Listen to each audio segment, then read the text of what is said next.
The Greeks, renowned as formidable warriors, creators of the phalanx, conquerors of the seas, and founders of great city-states, feared something that dwelt on the edge of their world. For the Hellenes of the 5th and 4th centuries BC, the Pontus Euxinus, the hospitable sea, which we know today as the Black Sea, was no longer a distant mystery. Its shores were dotted with dozens of thriving Greek colonies like Olbia, Chersonesus, and Ponticapaeum. The fear, therefore, was not of the north itself, but of what lay just beyond the familiar Hellenized coastline, the vast, untamed interior from which horsemen could descend upon these outposts of civilization. There, where the olive groves and vineyards ended, an entirely different world began. A world of steppes as boundless as the ocean. And from this world came terror. The history of the Greeks is far more complex than it first appears. We picture them as pillars of civilization, philosophers in white togas, architects erecting the Parthenon, athletes competing in Olympic stadiums. Theirs was a world of order, of law, nomos, and reason, logos. Their army, the hoplite phalanx, was often held up as the embodiment of this idea, a monolithic wall of shields and spears, disciplined and seemingly indomitable. While Hellenic warfare was constantly evolving, with city-states like Athens also relying heavily on skilled light infantry, known as peltasts, and powerful navies, the phalanx remained the idealized symbol of Greek martial prowess. Spartans, Athenians, Thebans, they fought one another with incredible courage, and it seemed there was no force on earth that could break the Hellenic warrior spirit. But this was not the whole story. On the frontier of their world dwelt a power that obeyed no rules, that knew no cities, no laws, no drills. A power that acted like a force of nature, like a wildfire or an earthquake. Picture a Greek colonist in the city of Olbia. His life is an attempt to recreate a small piece of Hellas on foreign soil. He trades, he grows grain, he attends the theater.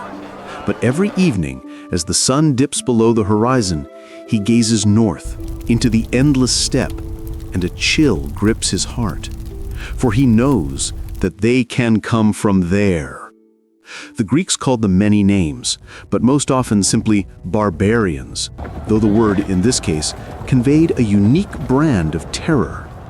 These were not the kind of barbarians one could easily negotiate with or hire as mercenaries. They were phantoms. They appeared from nowhere, as if born from the steppe grass itself. Riders who seemed fused to their horses, their long hair streaming in the wind, clad in strange trousers, a sight alien to the Greeks. While not every warrior among them was mounted, archaeology suggests the presence of foot soldiers, especially in defensive roles. It was their overwhelming cavalry that defined them in the Greek imagination. They did not advance in orderly ranks. They came as an uncontrollable roaring avalanche, shrouding everything in a cloud of dust and a piercing, inhuman shriek.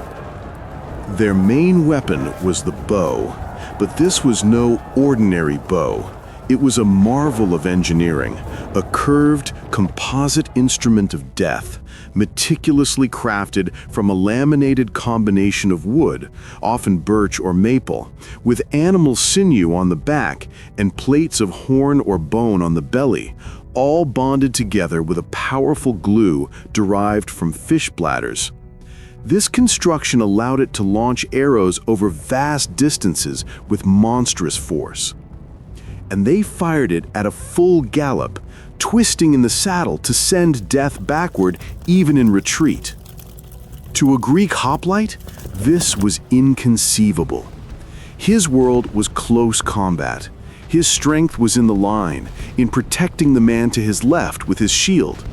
He was built to withstand a direct charge. But how do you withstand an attack that comes from all sides at once? How do you fight an enemy who refuses to engage, but instead circles you, showering you with a hail of arrows, picking off your comrades one by one from afar? and then, when you charge in a fury, simply dissolves into the steppe, only to reappear an hour later. These warriors turned warfare into an art of attrition and psychological terror. They had no interest in capturing cities. Why would they want them? A people whose home was the entire steppe. They burned crops, drove off livestock, and carried women and children into slavery, slaughtering the men. They left behind a scorched earth and a paralyzing fear. The Greek colonies on the coast paid them tribute not because they were weak, but because they understood that fighting them was like trying to catch the wind in a net. You could muster an army, march into the field, and meet no one. The enemy would simply retreat, luring the Greeks deeper into their territory where there was no water, no food, where the very land became your enemy.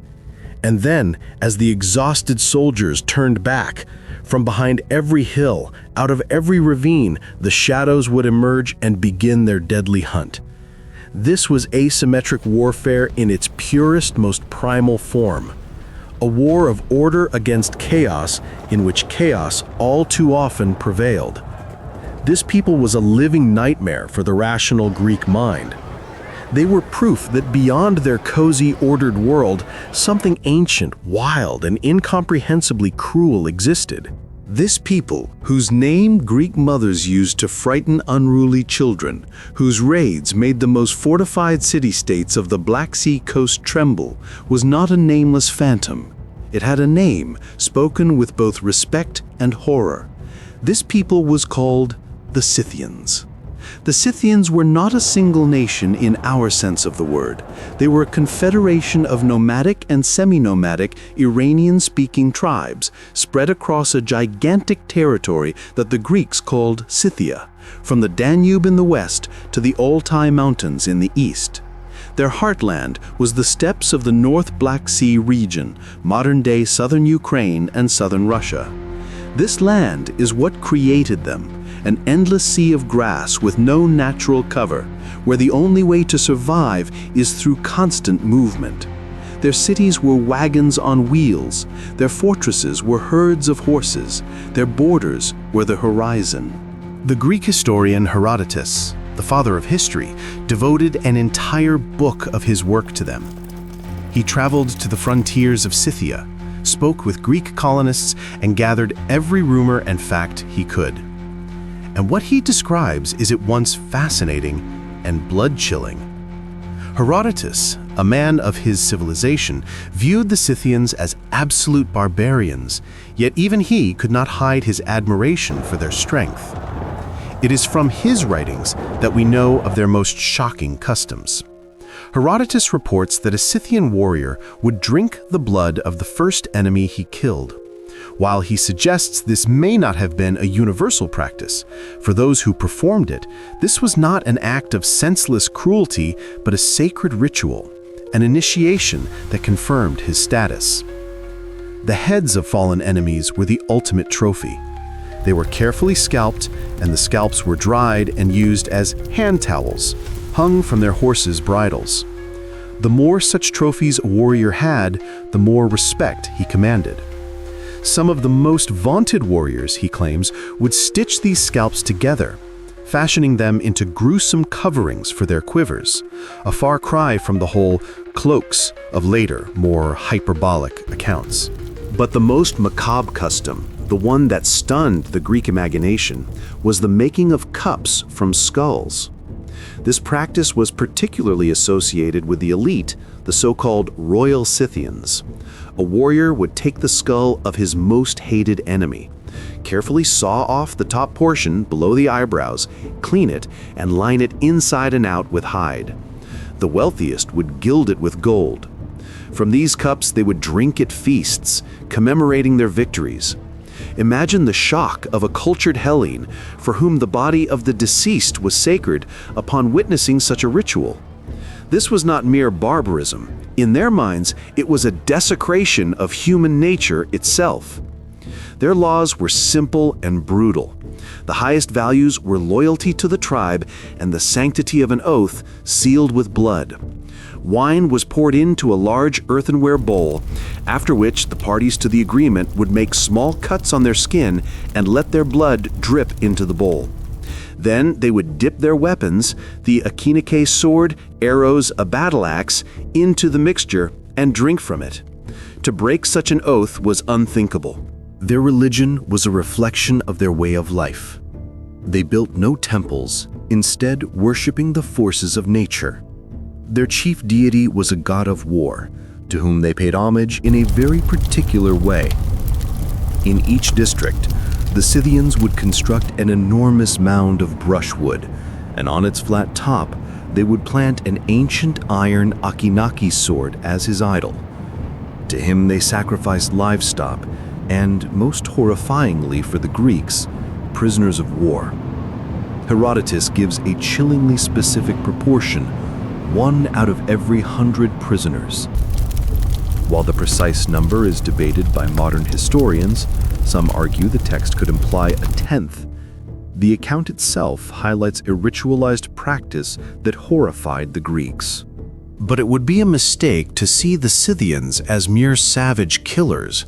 Their society had a complex hierarchy headed by kings whose power was considered divine. When a Scythian king died, he was buried with unbelievable pomp in a vast burial pit, a kurgan. He was interred along with his wife or concubine, his cupbearer, his cook, his groom, and his messenger, all of them strangled and laid beside him. Dozens of his finest horses were buried in a circle around him. These kurgans, still rising from the steppes today, have become treasure troves for archaeologists. Within them are found golden artifacts of incredible beauty and craftsmanship. This famous Scythian gold, with its animal style, depictions of stags, panthers, and griffins, proves that this people possessed a sophisticated culture. It's important to note, however, that these masterpieces were not created by a single monolithic culture. The term often covers artifacts from various related but distinct nomadic groups across centuries, including later peoples like the Sarmatians and Alans. Why then were the Scythians, who had no cities, no fortresses, practically invincible on their own land? The answer lies in 3 elements they had perfected: the horse, the bow, and scorched earth tactics. The Scythian was born and died in the saddle. Their short, hardy steppe ponies were perfectly adapted to long journeys. From childhood, a Scythian boy learned to ride and shoot a bow, and by the time he became a warrior, these 2 skills had merged into a single lethal instinct. Their composite bow was a technological marvel, capable of piercing armor at a distance unreachable for a Greek spearman.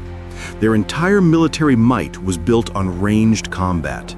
They killed without ever letting the enemy get close.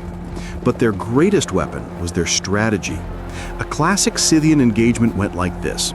A troop of horsemen would appear on the horizon, close to within arrow shot, and begin a methodical barrage, circling the enemy like a pack of wolves. If the enemy, say a Greek phalanx, tried to charge, the Scythians would instantly scatter and begin a feigned retreat. Enraged and having lost their formation, the Greeks would give chase, and it was at this moment that the Scythians executed their most famous maneuver. They would twist in their saddles and fire backward at their pursuers. This tactic, a masterclass in mobile archery that would much later be immortalized in Roman literature as the Parthian shot, was lethal for infantry. Once the enemy was exhausted and demoralized, the Scythians would turn and crash down upon them with their short Akinake swords and battle axes. The most vivid example of this strategy's effectiveness was the campaign of the Persian king Darius I into Scythia in 513 BC. Darius assembled a massive army. While ancient sources give figures as high as 700,000, modern historians estimate a more realistic but still formidable force of around 25,000 to 40,000 soldiers. But the Scythians never considered engaging him in a pitched battle. When Darius's army invaded, they simply began to retreat, destroying wells and pastures in their path. Darius's army marched through a scorched, empty land, tormented by hunger and thirst. Scythian flying columns constantly harassed them, attacking foragers before vanishing. After months of this humiliating pursuit of a phantom, Darius realized his army was melting away. In the end, the Persian king was forced into an organized, albeit costly, retreat across the Danube, having failed to achieve his primary objectives. The Scythians had proven that on their own territory, their rules were absolute.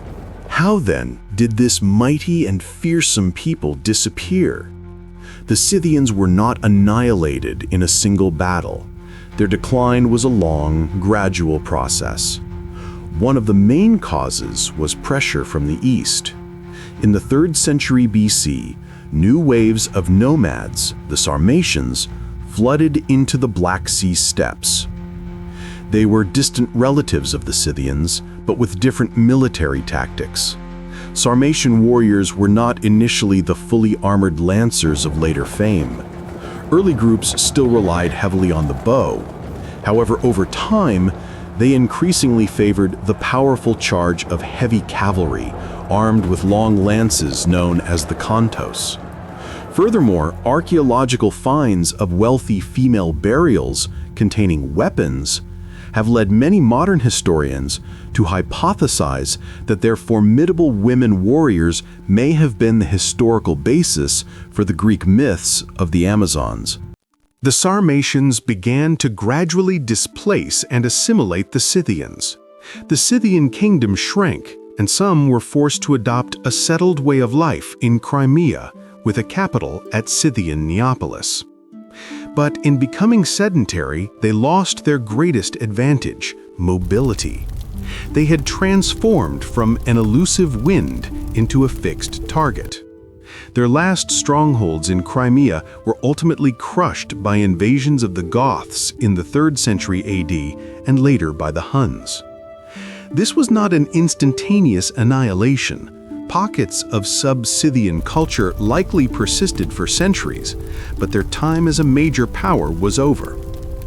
Another possible contributing factor, though one still debated by scholars, was a changing climate that may have degraded the steppe pastures essential to their way of life. In the end, the Scythians as a distinct people vanished from the stage of history. They left behind no writing, no cities.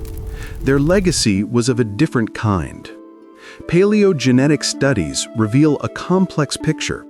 Their genetic legacy is indeed detectable among many modern populations in Eastern Europe, including some Slavic and Turkic groups, but its prevalence varies significantly. Their art of war became a model. The general principle of mobile horse archery, which the Scythians had so brilliantly demonstrated, was adopted and adapted by successive waves of steppe confederations. The Huns, Avars, Pechenegs, and finally the Mongols all built upon this foundation. While the specific equipment and organization evolved, the core concept remained lethal for more than 1,500 years. But their greatest legacy is cultural. They remain forever in human memory as the archetype of both the noble savage and the absolute barbarian. To the Greeks, they were the embodiment of everything alien and terrifying, but also of a certain primal, unbridled freedom. They were the living contrast to the ordered world of the polis, a reflection of the chaos that always lurks just beyond the thin walls of civilization. Today, all that reminds us of the Scythians' greatness are the silent stone idols standing in the steppe and the incredible treasures archaeologists unearth from their royal kurgans. These golden stags, panthers, and griffins, frozen in furious motion, tell us the story of a people who wrote no books and built no temples. Their history was life itself, swift, brutal, and beautiful, like the flight of an arrow shot at a full gallop across an endless sea of grass. They were the nightmare of Greece, but they were also the unrivaled masters of a world all their own.